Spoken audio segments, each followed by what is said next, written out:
Good evening बच्चों, कैसे हो आप सभी। तो बच्चों, आज हमारी जो क्लास है वो कंटिन्यू होगी और हमारा जैनिज्म वाला टॉपिक चल रहा था, जैन धर्म वाला टॉपिक चल रहा था। लास्ट क्लास में हम लोगों ने जैन धर्म वाले टॉपिक को लगभग 40% कर लिया था, 60% टॉपिक बचा हुआ है और आज उसी को हमें आगे बढ़ाना है। बस जल्दी से मुझे ये बता दो कि आप लोगों को ऑडियो और वीडियो दोनों क्लियर है। जल्दी से बताओ। रमेश गुड इवनिंग बच्चे, good evening.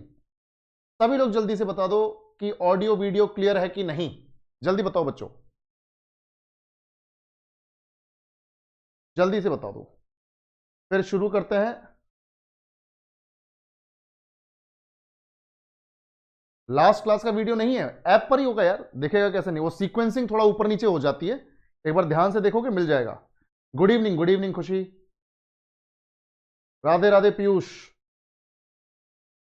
Good evening Sanjay, good evening.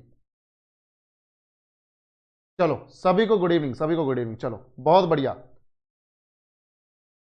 बिल्कुल बिल्कुल रमेश है, बिल्कुल सही बात है। एक बार ध्यान से देखना बेटा, मिल जाएगा क्लास में, ठीक है। चलो गुड इवनिंग, गुड इवनिंग। सभी लोग ध्यान से देखो बेटा।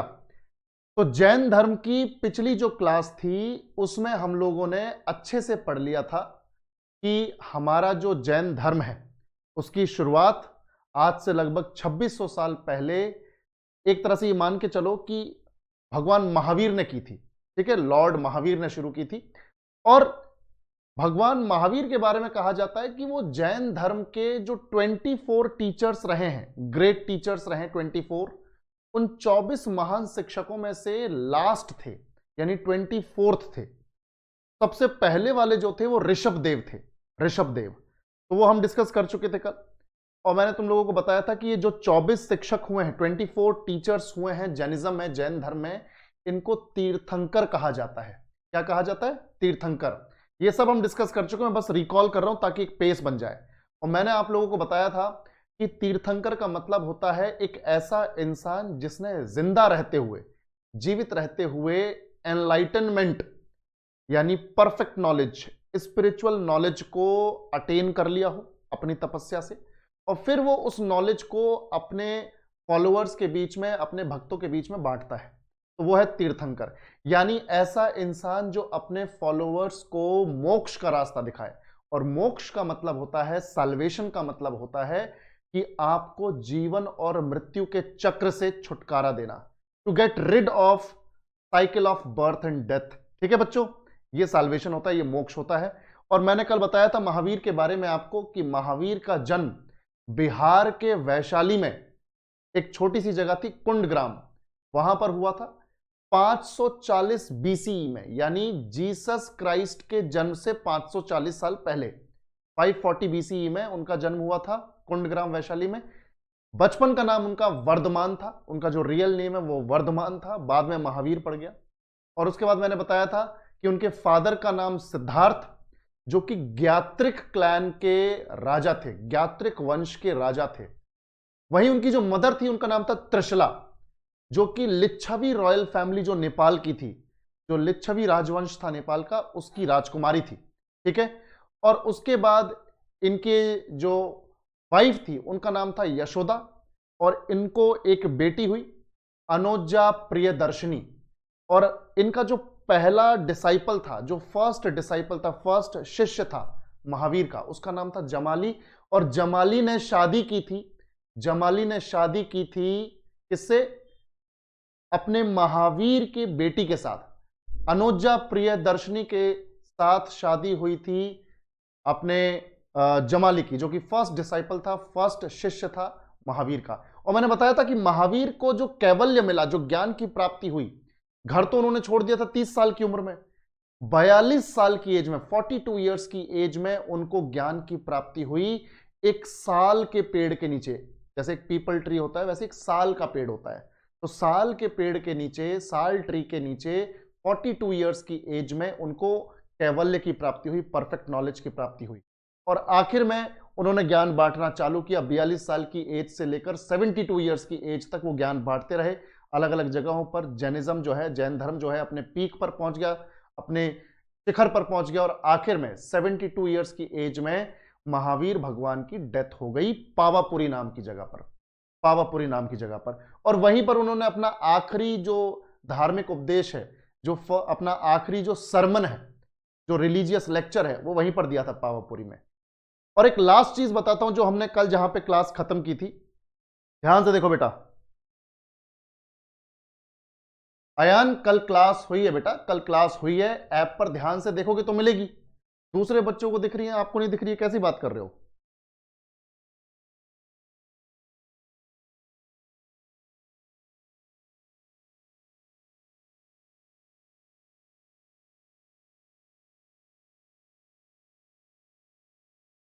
क्या बात कर रहे हो? कल क्लास हुई है, तुम लोग क्लास में नहीं थे कल अवेलेबल, ठीक है? और क्लास को अपलोड भी किया गया। मैं भी एक बार वो टीम से बात करूंगा।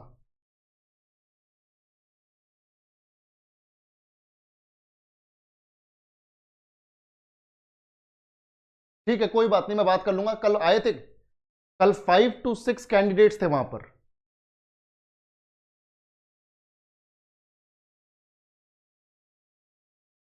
कोई बात नहीं, कोई बात नहीं, कोई बात नहीं। अब ध्यान से सुनो, मैंने अभी जो कहानी बताई तुम्हें वो समझ में आई? ये कमेंट्स क्यों कर रहे हो खामखा?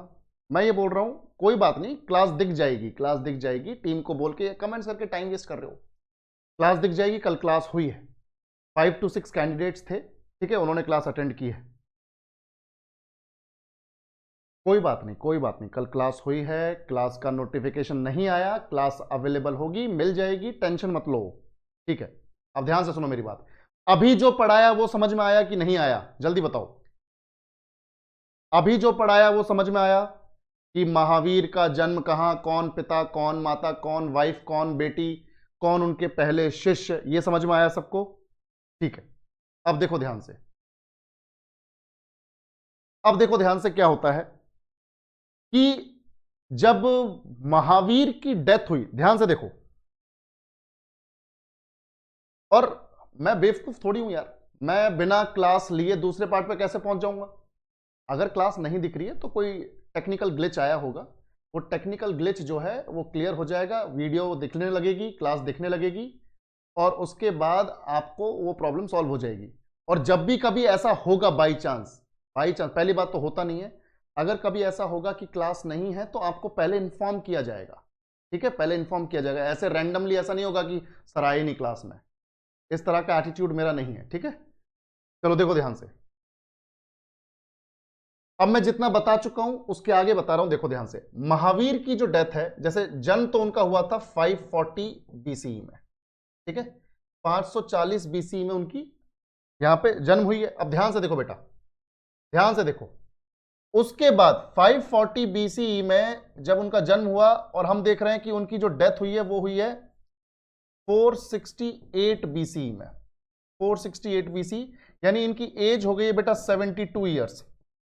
ध्यान से देखो, 72 साल की एज में इनकी क्या हो गई?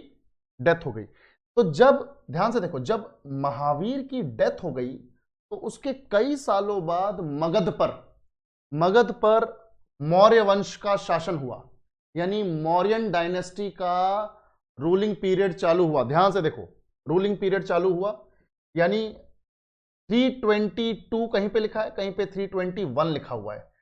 321 बीसीई से या 322 बीसीई से चंद्रगुप्त मौर्य ने मगध पर अपनी वंश की स्थापना की with the help of Chanakya. Chanakya की मदद से, विष्णुगुप्त कौटिल्य की मदद से चंद्रगुप्त मौर्य, ध्यान से देखो बेटा,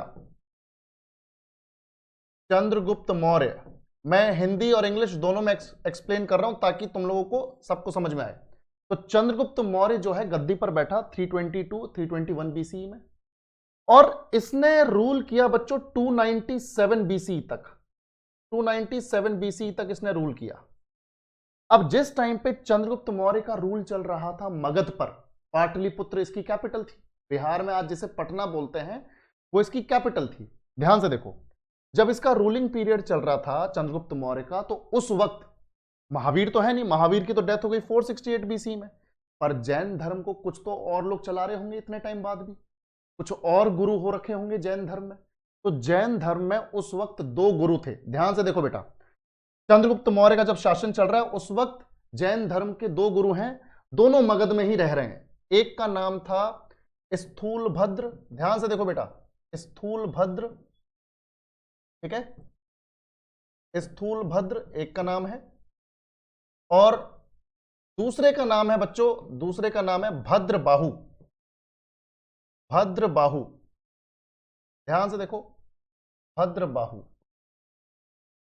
अब उस टाइम पे हुआ क्या, उस टाइम पे हुआ क्या देखो, जब ये दोनों जैन साधु मगध में रह रहे हैं, चंद्रगुप्त मौर्य राजा है, तो 298 के आसपास, 298 के आसपास, यानी एक साल पहले, 297 से एक साल पहले 298 बीसी के आसपास क्या होता है, एक जबरदस्त अकाल पड़ता है, जबरदस्त फेमिन आता है मगध में, ड्रॉट की कंडीशंस डेवलप हो जाती हैं, सूखा पड़ जाता है, अकाल की स्थिति आ गई है, फेमिन आ गया है, सूखा पड़ गया है, पानी की बहुत ज्यादा किल्लत है, खेती बाड़ी बर्बाद हो चुकी है, लोगों के पास खाने को दाना नहीं है। तो ऐसी सिचुएशन में मगध का बुरा हाल, और अब ये दोनों को लग रहा है कि यार यहां तो अकाल आ गया, अब क्या करें। तो भद्रबाहु ने स्थूलभद्र को कहा कि ऐसा करते हैं, जब तक मगध में ड्रॉट है, जब तक मगध में अपना सूखा पड़ा हुआ है, तो हम ऐसा करते हैं, साउथ की तरफ चलते हैं, इंडिया में साउथ की तरफ चलते हैं, वहां पर हम लोग क्या करेंगे कि ये फेमिन से भी बच जाएंगे, और दूसरा हम लोग अपने जैन धर्म का, जैन रिलीजन का प्रमोशन भी कर लेंगे, उसका प्रचार प्रसार भी कर लेंगे। भद्रबाहु ने सजेस्ट किया स्थूलभद्र को। स्थूलभद्र जो है वो भड़क गए, वो नाराज हो गए कि यार कैसी बातें कर रहा है, हम लोग जैन साधु हैं, हम लोगों को जाना जाता है इसीलिए कि हम लंबे टाइम तक भूख प्यास के रह सकते हैं, और हमारे जैन धर्म में जो मोक्ष है, जो साल्वेशन है, जो जीवन और मृत्यु के साइकिल से जो छुटकारा पाने का जो तरीका है, वो भी यही है, we need to die of starvation, हमें भूख से मरना होता है, तभी हमें मोक्ष मिलता है। तो जिस चीज से हमें मोक्ष मिलता है, जिस चीज से हमें साल्वेशन मिलता है, ऐसी चीज को अगर हम कुछ दिन फेस कर लेंगे, भूखे रह भी लेंगे, तो क्या हो जाएगा भाई। स्थूलभद्र ने भद्रबाहु को बोला, भद्रबाहु ने बोला भाई मैं तो फेमिन के अंडर रहूंगा नहीं, मैं अपने फॉलोअर्स के साथ जा रहा हूं साउथ में, अगर तुम्हें चलना है तो बताओ। स्थूलभद्र ने बोला मैं तो मगध में ही रहूंगा, मैं तो नॉर्थ में रहूंगा, तुझे साउथ में जाना है तू जा। तो भद्रबाहु अपने फॉलोअर्स के साथ, ध्यान से देखो बेटा, अपने फॉलोअर्स के साथ, जैसे ये अपना साउथ इंडिया है, ये अपना साउथ इंडिया है, ये है अपना तमिलनाडु, ये है अपना केरल, और ये कर्नाटक। इधर कर्नाटक में यहां पर एक जगह है मैसूरू, मैसूर सुना होगा तुम लोगों ने, आज उसे मैसूरू बोलते हैं। तो मैसूर के पास एक जगह है बेटा, उसका नाम है श्रवणबेलगोला। कौन सी जगह है, श्रवणबेलगोला। मैं इसी स्लाइड पर इसलिए समझा रहा हूं क्योंकि अगली स्लाइड पे अगला कंटेंट है, ये कल का कंटेंट तुम्हें एक बार थोड़ा पेस बनाने के लिए बताया जा रहा है। तो श्रवणबेलगोला में भद्रबाहु अपने फॉलोअर्स के साथ आ गया, और मजे की बात यह है कि उस वक्त तक, वो फेमिन जब आया ना, तो उस वक्त तक चंद्रगुप्त मौर्य जो है वो भी जैनिज्म को अपना चुका था, जैन धर्म को अपना चुका था। ठीक है भाई, ध्यान से देखो, अब देखो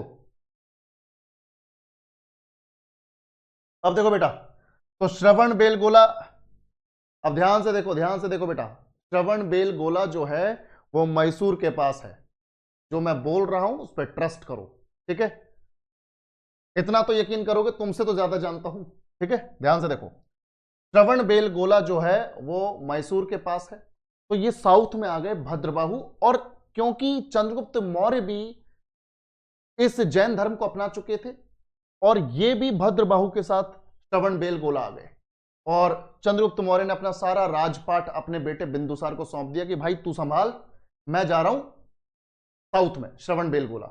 तो अपने फॉलोअर्स के साथ भद्रबाहु नीचे आ गए, स्थूलभद्र नॉर्थ में ही रहे।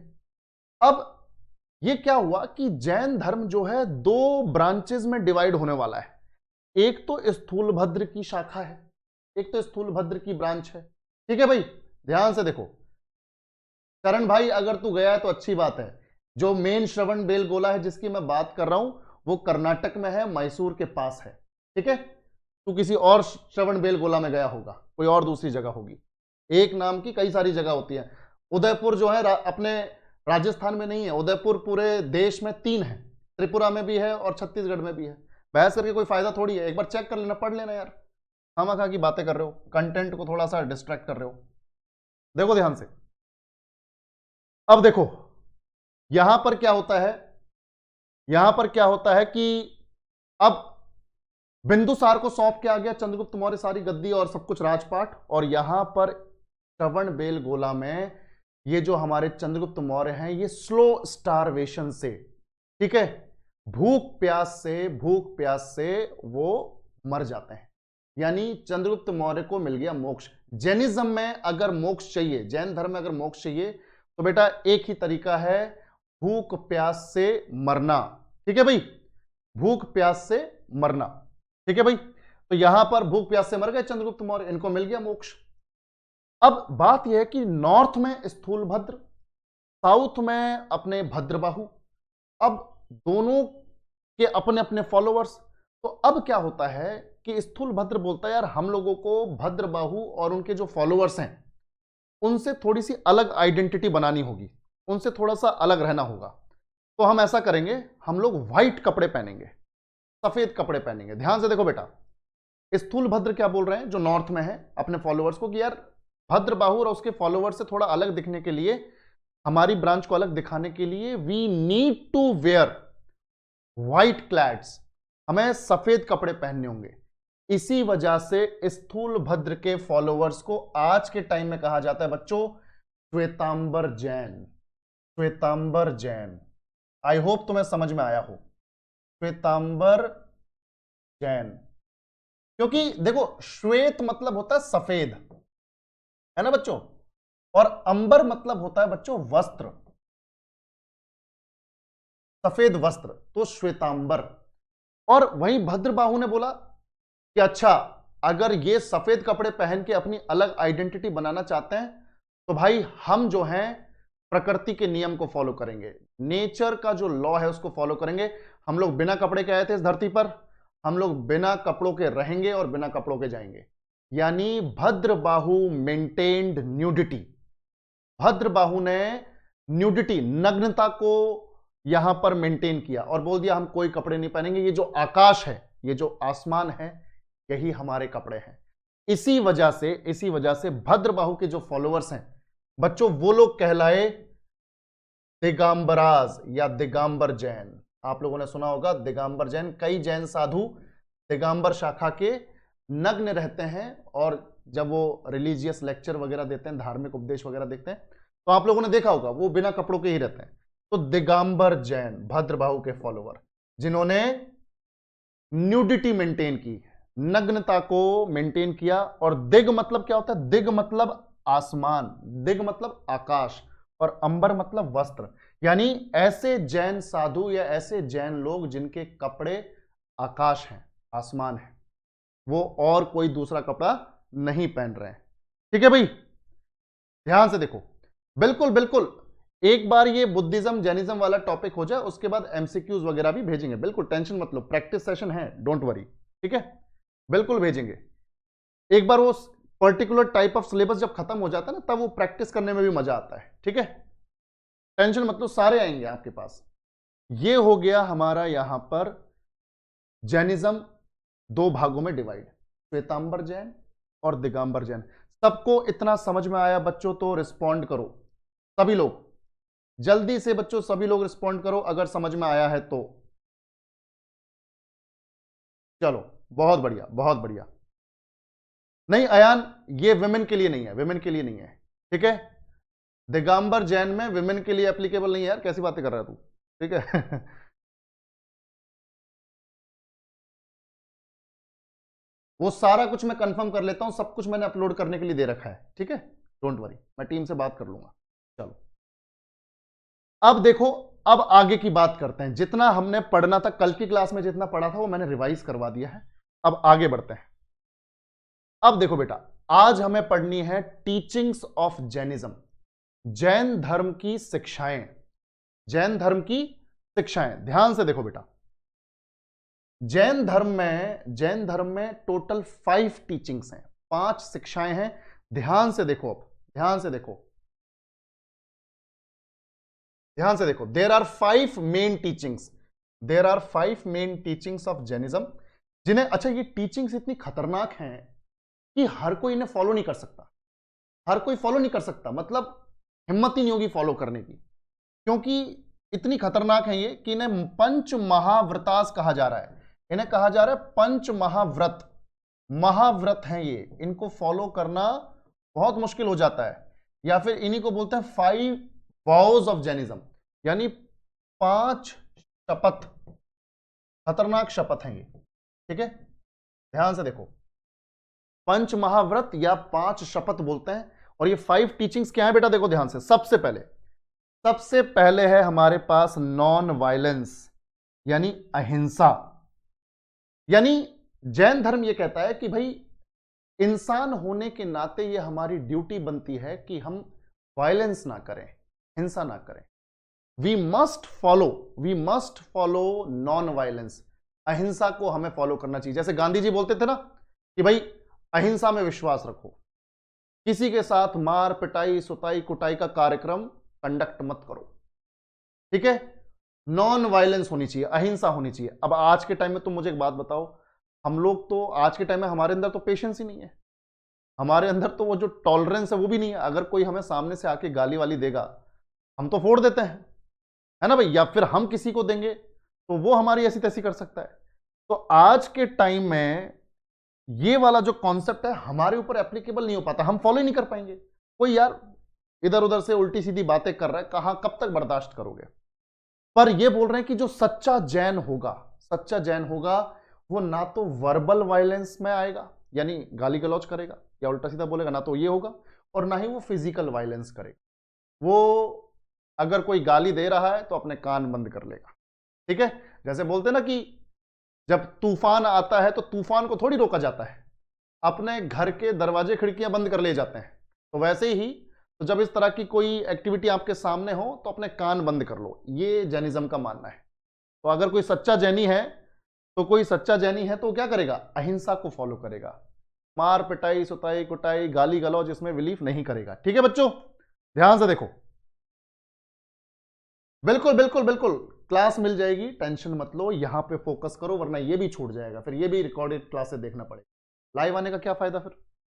देखो दूसरी टीचिंग है बच्चों, दूसरी टीचिंग है ट्रुथ, यानी कि सत्य, ठीक है बच्चों, सत्य।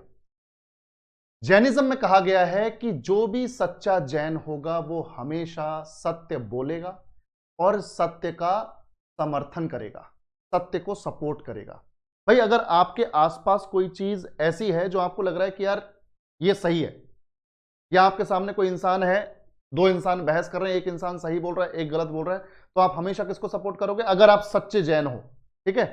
जैनिज्म में जो भी सच्चे जैन हैं वो हमेशा उनको ट्रुथ का साथ देना होता है, वो उनकी चॉइस है, वो साथ दें ना दें, पर यहां पे बोला गया कि सच्चा जैनी हमेशा सत्य का साथ देगा, सत्य बोलेगा।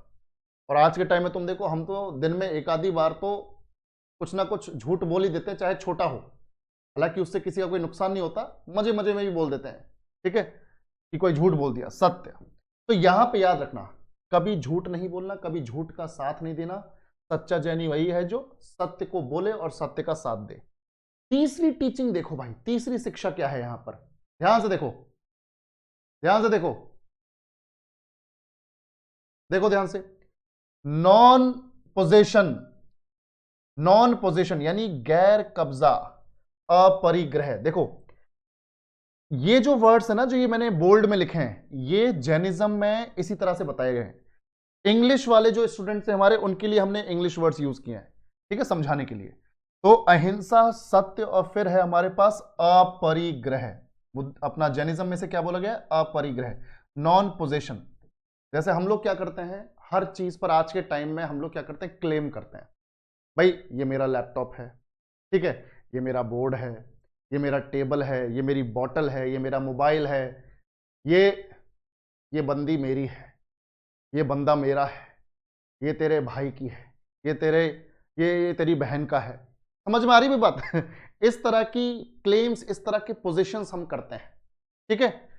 पर जैनिज्म में क्या बोला गया है कि पोजेस करना ही नहीं है, अकेले आए हो अकेले जाओगे, कुछ भी तुम्हारा नहीं है यहां पर। अकेले आए हो अकेले जाओगे, तो क्लेम करने की जरूरत नहीं है, पोजेस करने की जरूरत नहीं है कि ये मेरा है, ये मेरी है।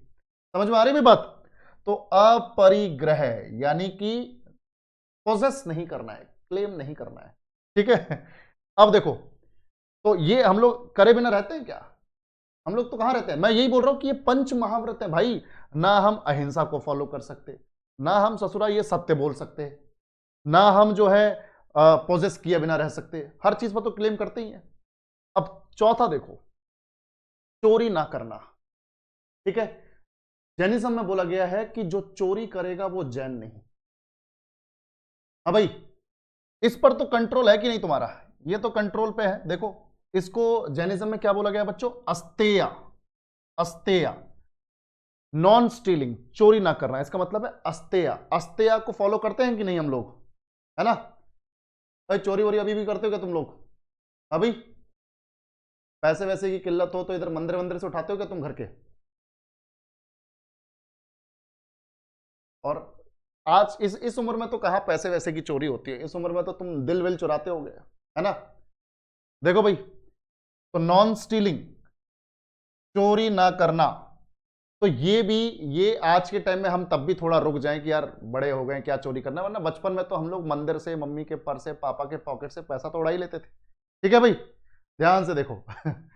अब उसके बाद हमारे पास लास्ट टीचिंग, ये बहुत खतरनाक है। ध्यान से देखो, ये आज के टाइम में बहुत कम लोग कर पाते हैं इसको फॉलो। ऑब्जर्व कॉन्टिनेंस, ब्रह्मचर्य, संयम। अब अच्छा, मुझे एक बात बताओ, मुझे एक बात बताओ, तुम लोगों को ब्रह्मचर्य का मतलब मालूम है? चलो बताओ। चलो बताओ जल्दी से। ऑब्जर्व कॉन्टिनेंस, ब्रह्मचर्य का मालूम, इसका मतलब बता दो मेरे को एक बार, अगर मालूम है तो। ब्रह्मचर्य का मतलब क्या होता है? सभी लोग रिस्पॉन्ड करो भाई। अरे रमेश, वही पूछ रहे हैं बेटा। तू बोल रहा है ब्रह्मचर्य का मतलब सर ब्रह्मचारी। ब्रह्मचारी कौन होता है? किसको ब्रह्मचारी बोलते हैं? किसको ब्रह्मचर्य बोलते हैं? बताओ। नॉ, अच्छा, कीर्ति बोल रही है नॉट इन रिलेशनशिप। लोकनाथ बोल रहा है शादी ना करना। अयान बोल रहा है सर इंद्रियों में कंट्रोल। चलो, खुशी बोल रही है बिना शादीशुदा इंसान। ठीक है ठीक है ठीक है, मैं समझ गया, मैं समझ गया। अपने ज्ञानेंद्रियों को बस में करना, पीयूष बोल रहा है। चलो बहुत बढ़िया। अब देखो ध्यान से, अब मैं तुम्हें थोड़ा खुल के बताता हूं, ठीक है, क्योंकि ये जानना जरूरी, तुम्हारे थोड़े मिसकंसेप्शन हैं उनको दूर करते हैं। ऑब्जर्व कॉन्टिनेंस या ब्रह्मचर्य का मतलब है, ध्यान से देखो, ऑब्जर्व कॉन्टिनेंस या ब्रह्मचर्य का मतलब है कि अपने सेंसेस पर कंट्रोल करना, अपने इंद्रियों पर काबू करना। इसका सीधा सीधा मतलब यह है कि आपको फिजिकल इंटीमेसी में इन्वॉल्व नहीं होना है। फिजिकल इंटीमेसी तो सब समझते हो, यानी आपको सेक्सुअल इंटरकोर्स नहीं करना है, ठीक है। और सेक्सुअल इंटरकोर्स का मतलब सिर्फ ये नहीं कि दूसरे पार्टनर के साथ। सेक्सुअल इंटरकोर्स का मतलब जो आप मास्टरबेशन भी करते हैं वो भी नहीं करना, यानी शरीर में जो बॉडीली फ्लूइड्स हैं, जो बॉडीली फ्लूइड्स हैं उनको बाहर नहीं निकलने देना, क्योंकि वो बहुत ज्यादा एनर्जी का सोर्स है, बहुत ज्यादा एनर्जी का सोर्स है बॉडीली फ्लूइड्स। उनको किसी भी तरह से शरीर से बाहर निकाल के नष्ट नहीं करना है। यह है ब्रह्मचर्य।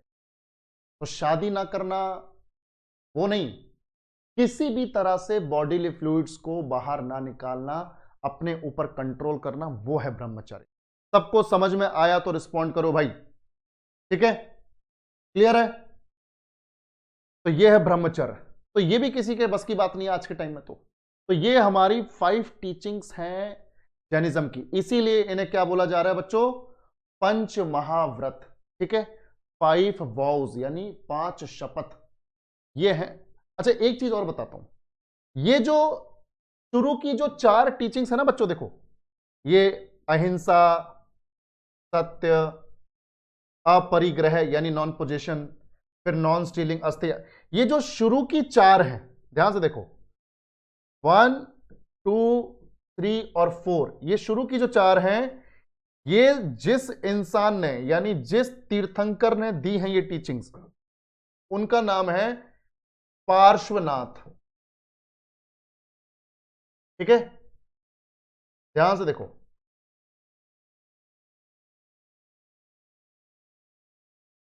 पार्श्वनाथ ये हमारे जैनिज्म के 23rd तीर्थंकर थे। ठीक है बच्चों, 23rd तीर्थंकर, यानी महावीर से पहले जो जैन धर्म को चला रहे थे वो थे पार्श्वनाथ। इन्होंने ये 4 टीचिंग्स दी हैं बच्चों, इन्होंने शुरुआती 4 टीचिंग्स दी हैं। जो 5वीं वाली है ब्रह्मचर्य वाली, ये ऐड की है बच्चों महावीर ने, ये महावीर के द्वारा दी गई है। This last one was added by Lord Mahavir. ठीक है, ये महावीर ने ऐड की है। सबको समझ में आया तो रिस्पॉन्ड करो बेटा। खुशी देखो, ये उन लोगों के लिए है जो जो सन्यासी बनते हैं जैन धर्म में। हर जैन आदमी को नहीं करना है ये, ठीक है। ये जो ब्रह्मचर्य वगैरह ये सब, ये जो सन्यासी बनते हैं, घर बार छोड़ के जैन धर्म में साधु संत बन जाते हैं ना, जो लोग मंक्स बन जाते हैं, उनके लिए है ये। अब जैसे हिंदुइज्म, जैसे एक तो हम लोग फॉलो कर रहे हैं और दूसरे जो हमारे साधु संत है वो फॉलो कर रहे हैं, तो उनके और हमारे फॉलो करने में तरीका अलग है। सिमिलरली जैन धर्म के नॉर्मल फॉलोअर्स की बात नहीं हो रही है, जो जैन धर्म के जो मंक्स हैं, जो साधु संत हैं, उनको फॉलो करना है। ठीक है, सच्चा जैनी वो है। चलो, पार्श्वनाथ का जो सिंबल है बेटा वो है सरपेंट, स्नेक, सांप। ठीक है, महावीर का जो सिंबल है वो है शेर, लायन। महावीर का सिंबल लायन, पार्श्वनाथ का है सरपेंट यानी स्नेक, और इनसे पहले जो 22वें थे नेमिनाथ, उनका है शंख, कॉन्च शेल। मैं अभी आगे बताऊंगा, ये आगे आएगा, डोंट वरी, टेंशन मत लो। ठीक है, आगे बढ़ते हैं। बिल्कुल, ऋषभ देव का बुल। अब देखो, ये तो हो गई 5 टीचिंग्स। नेक्स्ट देखो बेटा, ध्यान से देखो, अब principles of Jainism. Principles of Jainism का मतलब है जैनिज्म के सिद्धांत। ध्यान से देखो बेटा, जैन धर्म के सिद्धांत, यानी इनका अपना क्या बिलीफ है चीजों को लेकर, ये क्या सोचते हैं। ध्यान से देखो बेटा, बहुत इंपॉर्टेंट है, बहुत इंपॉर्टेंट। ध्यान से देखो संजय, सारे तीर्थंकर नहीं पढ़ने बेटा, 24 तीर्थंकर है, याद भी नहीं रहेंगे ना सिंबल्स। टोटल हमें पढ़ने हमारे काम के 5, आगे मैंने लिस्ट बताई हुई है। ऋषभदेव, अजीतनाथ, नेमिनाथ, पार्श्वनाथ और महावीर, 5 पढ़ने हमें काम के। ठीक है, चलो देखो ध्यान से। तो जैन धर्म के सिद्धांत देखो बेटा, जैन धर्म के सिद्धांत 4 सिद्धांत हैं। ध्यान से देखो, जैन धर्म का क्या मानना है, प्रिंसिपल क्या है इनका। पहला प्रिंसिपल, जैन धर्म यानी Jain religion rejected the authority of the Vedas and वैदिक रिचुअल्स। वेदों और वैदिक अनुष्ठानों के अधिकार को अस्वीकार कर दिया जैन धर्म ने। इसका मतलब क्या है, जैन धर्म के हिसाब से, मैं नहीं बोल रहा हूं ये, जैन धर्म के हिसाब से जो हिंदुइज्म में वेद और उपवेद वगैरह लिखे गए या जो भी वैदिक प्रथाएं हैं, वो सब ढोंग पाखंड है। वो सिर्फ और सिर्फ ब्राह्मणों ने अपने आप को सुप्रीम बताने के लिए और बाकी जनता को नीचे दिखाने के लिए वेदों को रचा, और वेदों में इस तरह की चीजें करवाई गई हैं, इस तरह की प्रैक्टिसेस, इस तरह की प्रथाएं लिखी गई हैं, इस तरह के रिचुअल्स लिखे गए हैं जो हर आदमी ना कर पाए, लोग कंफ्यूज रहे। ठीक है, ये बोल रहे हैं, ये क्या बोल रहे हैं कि भाई वेद और वैदिक रिचुअल्स, जो वैदिक प्रथाएं हैं, वो सब के सब ढोंग पाखंड है। ब्राह्मण्स ने अपने आप को हिंदू समाज में ऊपर रखने के लिए किया है, ताकि बाकी लोग नीचे वो फॉलो करते रहें, या समझ में ना आएगा इनको, और ब्राह्मण सुप्रीम बन के रहेंगे, ये इनका मानना है। ठीक है, ध्यान से देखो,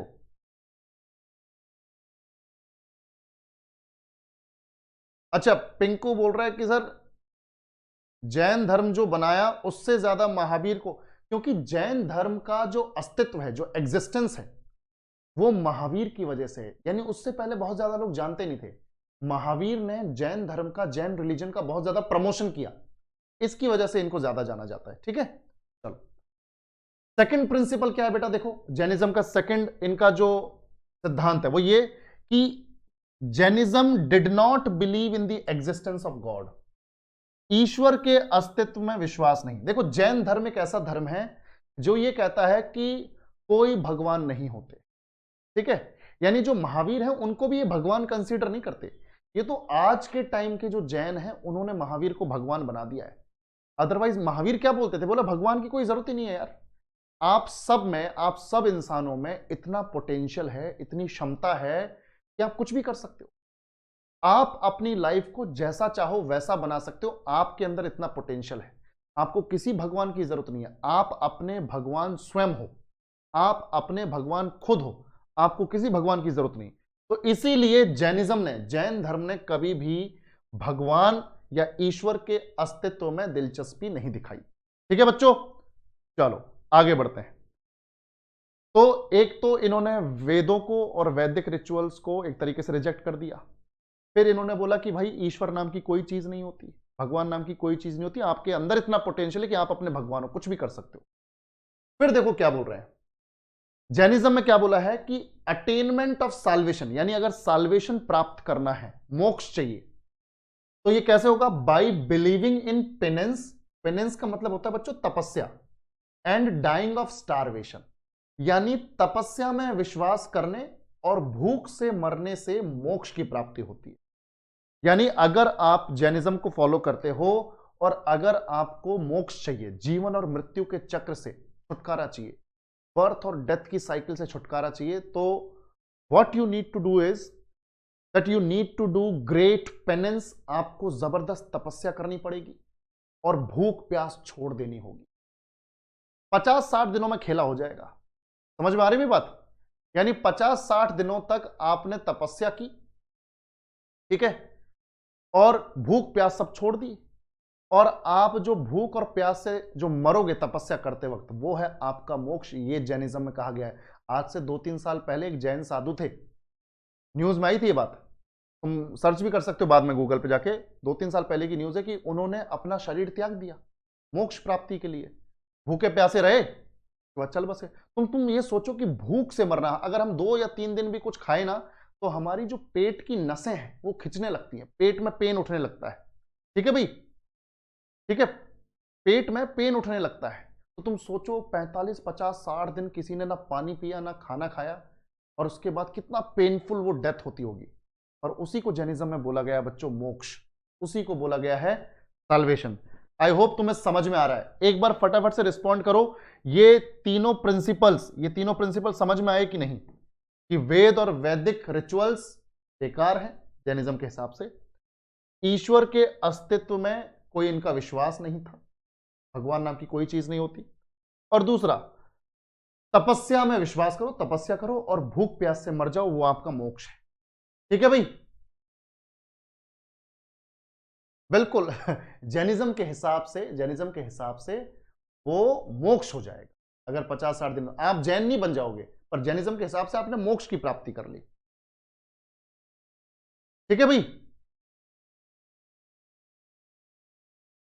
अंकुश, मैंने यही तो बोला अभी कि वेद और वैदिक रिचुअल्स, जो वैदिक प्रैक्टिसेस हैं, उनको इन्होंने रिजेक्ट कर दिया, ये सब बेकार है, ढोंग है, ब्राह्मण्स ने अपने काम के लिए बनाए हैं, बाकी जनता को कंफ्यूज रखने के लिए बनाए।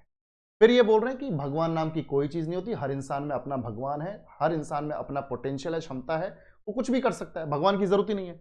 और फिर बोल रहे हैं कि भाई अगर तुम्हें मोक्ष चाहिए, अगर तुम्हें साल्वेशन चाहिए, जीवन और मृत्यु के चक्र से छुटकारा चाहिए, तो आपको तपस्या करनी होगी, मेडिटेट करना होगा, और जब मेडिटेट करने बैठ रहे हो तो खाना पानी छोड़ना होगा, और जब मरोगे तो वो आपके लिए मोक्ष होगा। ठीक है, अब देखो, बिल्कुल बिल्कुल संजय, बिल्कुल देंगे टाइम। ठीक है, अब ध्यान से देखो, लास्ट प्रिंसिपल क्या है, लास्ट सिद्धांत क्या है। Jainism laid great emphasis on equality और यूनिवर्सल ब्रदरहुड। जैनिज्म ने समानता और विश्व बंधुत्व पर बहुत जोर दिया। यानी जैनिज्म और बुद्धिज्म दोनों ही ऐसे धर्म थे, ध्यान से सुनो बेटा, जैन धर्म और बुद्ध धर्म दोनों ही ऐसे धर्म थे जिन्होंने कभी कोई डिस्क्रिमिनेशन नहीं किया, लोगों के साथ कोई भेदभाव नहीं किया।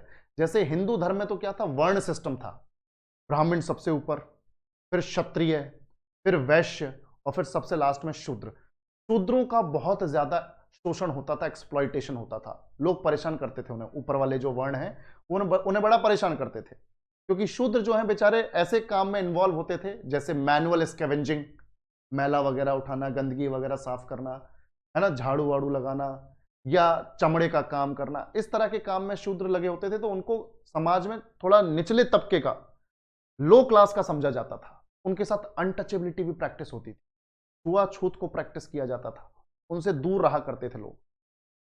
तो यहां पर जैनिज्म में ऐसा कुछ नहीं था, सभी लोग, जैन धर्म में सभी लोग बराबर हैं। कोई इस तरह के, जैसे हिंदुइज्म में तो अभी अंग्रेजों के टाइम पे तो कास्ट भी बन गई हैं। अंग्रेजों ने हमें, पहले तो हम वर्ण के बेसिस पे डिवाइडेड थे, अंग्रेज आए, उन ससुरों ने हमें कास्ट में डिवाइड कर दिया, कास्ट के बाद हम गोत्र वगैरह में डिवाइडेड है। तो यहां पर भी ऐसा कुछ देखने को आपको कभी नहीं मिलेगा, ना कभी मिला है, क्योंकि यहां डिस्क्रिमिनेशन वगैरह कुछ नहीं है, कोई भेदभाव नहीं, सभी जैन तो सभी जैन।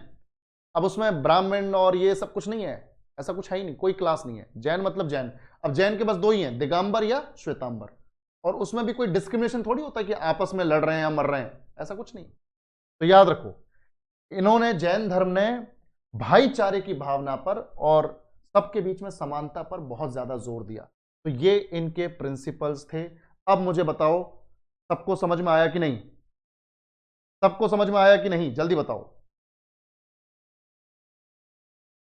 बेटा। प्रिंसिपल देखो, ये पूछा जा सकता है, ये पूछा जा सकता है, ये 4 स्टेटमेंट्स दे देंगे, एक स्टेटमेंट इसमें गलत होगा, मैं बता रहा हूं क्वेश्चन कैसा आएगा, 4 स्टेटमेंट्स दे देंगे, इनमें एक स्टेटमेंट गलत होगा और पूछेंगे बताओ इनमें से कौन सा एक, निम्नलिखित में से कौन सा एक स्टेटमेंट जैन धर्म का सिद्धांत नहीं है, तब क्या करोगे?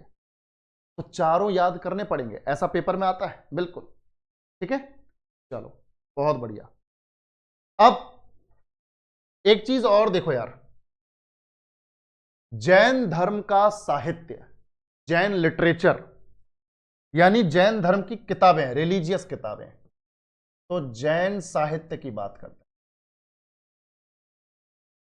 जैन साहित्य, जैन लिटरेचर। मैं अभी इसको बस इंट्रोड्यूस कर देता हूं, कल की क्लास में जैन धर्म खत्म हो जाएगा और कल तुम्हें सारे के सारे जो प्रैक्टिस पेपर्स हैं वो भी दे दिए जाएंगे, ठीक है। आराम से प्रैक्टिस करना, कोई दिक्कत नहीं है। अब देखो ध्यान से, the sacred books of Jainism are collectively known as the Siddhanta और आगम। ध्यान से देखो बेटा, जैन धर्म की जो भी पवित्र पुस्तकें हैं, जो भी पवित्र किताबें हैं, होली बुक्स हैं, उनको कलेक्टिवली, सामूहिक रूप से या तो सिद्धांत कहा जाता है या फिर उन्हें आगम के नाम से जाना जाता है।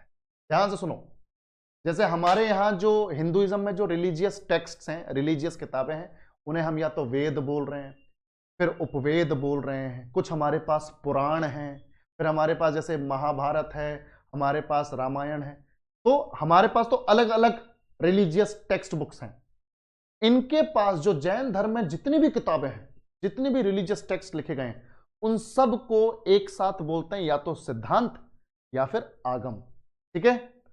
ध्यान से देखो अयान, अभी इन सारी चीजों पे आएंगे, टेंशन मत ले कि रीबर्थ में बिलीव करते हैं कि नहीं करते, ठीक है, रीइंकारनेशन में बिलीव करते हैं कि नहीं, अभी सब आगे आ जाएगा, डोंट वरी। तो जितना भी यहां पर साहित्य है जैन धर्म में, उस सबको मिला के सिद्धांत या आगम बोलते हैं। अब ये जो सिद्धांत या जो आगम है बेटा, ये 2 भागों में डिवाइडेड है। लिटरेचर को, साहित्य को, यानी सिद्धांत या आगम को 2 हिस्सों में डिवाइड कर दिया, कैनोनिकल टेक्स्ट यानी विहित ग्रंथ, और नॉन कैनोनिकल टेक्स्ट यानी गैर विहित पाठ या गैर विहित ग्रंथ। ध्यान से देखो, विहित ग्रंथ और गैर विहित ग्रंथ का मतलब क्या है, कैनोनिकल टेक्स्ट और नॉन कैनोनिकल टेक्स्ट का फर्क क्या है, डिफरेंस क्या है, अंतर क्या है? देखो, कैनोनिकल टेक्स्ट का मतलब है, विहित ग्रंथ का मतलब है वो धार्मिक ग्रंथ, वो होली बुक्स जो उस धर्म में सबसे ज्यादा यूज होती हों, सबसे ज्यादा फेमस हों, तो सबसे ज्यादा प्रचलित, सबसे ज्यादा फेमस रिलीजियस बुक्स वो हैं कैनोनिकल टेक्स्ट। यानी जैन धर्म की जो सबसे ज्यादा यूज की जाने वाली जो किताबें हैं, जो यूज किया जाने वाला लिटरेचर है, वो है कैनोनिकल टेक्स्ट। यहां पर जो भी किताबें होंगी वो ज्यादा इंपॉर्टेंट है। नॉन कैनोनिकल टेक्स्ट का मतलब है, गैर विहित पाठ का मतलब है, गैर विहित ग्रंथ का मतलब है जो थोड़ी कम इंपॉर्टेंट है, ठीक है, जो थोड़ी कम उपयोगी हैं, ठीक है, उपयोगी तो हैं पर कम उपयोगी हैं, less important, less important books. ठीक है बच्चों, लेस इंपॉर्टेंट बुक्स। तो पढ़ने हमें दोनों ही है, पढ़ने दोनों ही। कहीं तुम ये सोचो सर वो तो लेस इंपॉर्टेंट है, क्यों पढ़ के जाएं? ये सब नहीं चलेगा भाई लोग, ये भी पढ़ना पड़ेगा, वो भी पढ़ना पड़ेगा। ठीक है, इतना सबको समझ में आया तो रिस्पॉन्ड करो भाई लोग जल्दी से। सबको क्लियर? ठीक है, अब कैनोनिकल टेक्स्ट विहित ग्रंथ कौन से हैं और गैर विहित ग्रंथ कौन से हैं कल पढ़ेंगे, और कल ही आखिर में एक दो टॉपिक्स और है वो खत्म हो जाएंगे। कल जैन धर्म खत्म हो जाएगा और परसों शुरू करेंगे हम लोग हमारा मगध साम्राज्य और महाजनपद। बहुत इंपॉर्टेंट है, वहां से सवाल आते हैं। ठीक है, तो आज के लिए हमारा हो गया। अगर किसी का कोई डाउट है तो पूछ लो, 2 मिनट का टाइम दे देते हैं। कोई डाउट है तो पूछ लो, अदरवाइज क्लास ओवर करते हैं जल्दी। संजय जल्दी से पूछ बेटा, जल्दी से पूछ, क्योंकि इसके बाद भी क्लास है।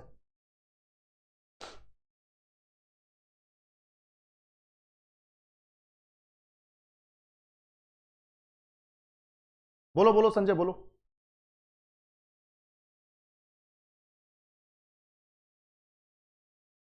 ठीक है, जो लोग जाना चाहते हैं please please leave this class. आप लोग जो भी दूसरी क्लासेस हैं वो जाके अटेंड करो, जिसके डाउट है वो रुक जाए।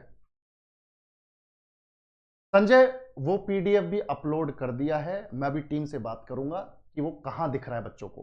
ठीक है, डोंट वरी, ये एक प्रॉब्लम खत्म। दूसरी बता।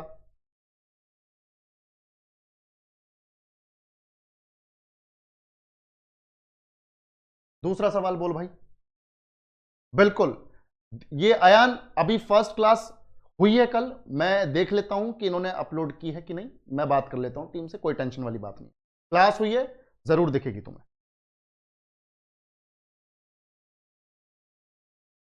बिल्कुल बिल्कुल सिलास मैं कर लूंगा, मैं कर लूंगा, टेंशन मत लो। बिल्कुल बिल्कुल, वैदिक एज वगैरह सब पढ़ना है, टेंशन मत लो। वो आखिर में छोटा चैप्टर है, उसमें डिफरेंसेस हैं, मैं बता दूंगा, डिफरेंस के हिसाब से पढ़ेंगे उसे। ठीक है बेटे, देखो जो क्वेश्चंस, अब सारे क्वेश्चंस सॉल्व हों ये बिल्कुल जरूरी नहीं है संजय।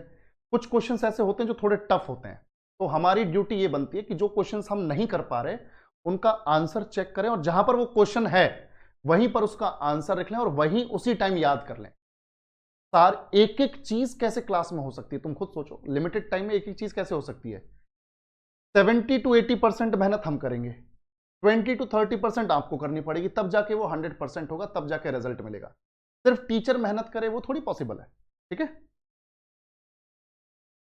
कोई बात नहीं, कोई बात नहीं, मिल जाएगी, डोंट वरी, डोंट वरी, मिल जाएगा। बिल्कुल बिल्कुल पॉसिबल है। जैन धर्म जो है वो माइनॉरिटी में आता है, ठीक है, मेजॉरिटी में नहीं आता। ठीक है, माइनॉरिटी में आता है।